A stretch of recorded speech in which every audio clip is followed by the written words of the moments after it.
আমি আছি এখন যশোর মনিরামপুরে। এই মনিরামপুরে যখন আসি তখন আমার কাছে এতটা যে ভালো লাগে। এই গ্রামগুলো সবচাইতে শান্ত প্রকৃতির।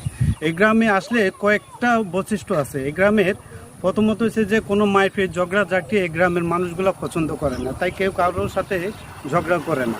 এই সবচাইতে সুন্দর ভালো লাগে যে কেউ কারো জিনিস খুব সহজে নষ্ট করে না, যে যার মতন করে ফসল উৎপাদন করতে পারে, ফল উৎপাদন করতে পারে, কেউ কারো জিনিস কারো কাছে না বলা ছাড়া ক্ষয়ক্ষতি করে না। এই গ্রামটা আমার কাছে আসলে নোয়াখালী, চট্টগ্রাম, কুমিল্লার চাইতে সবচাইতে ভালো লাগে, কেননা এই গ্রামের পরিবেশগুলো একদম নীরব, নির্জন, শান্ত প্রকৃতি। কারোর সাথে কোনো ঝগড়া নাই, কোনো বিভেদ নাই, যে যার মতন স্বাধীনভাবে চলতে পারে। এতটা ভালো লাগতেছে যে চারিদিকে খোলামেলা বাতাস, প্রকৃতি সবচাইতে সৌন্দর্য। মনে হচ্ছে যে কোন আর্টিস্টম্যানের কোনো এক নকশা আকৃত এই গ্রামটা। এত ভালো লাগে, কেউ কারোর সাথে কোনো ঝগড়া, হিংসা, রাগ বলতে কিছুই নেই। এই গ্রামটাকে একটা শান্ত গ্রাম বললেই চলে।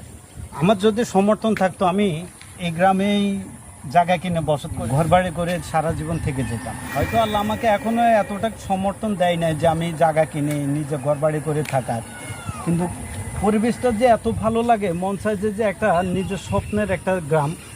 এত চারিদিকে খোলামেলা বাতাস, প্রকৃতি।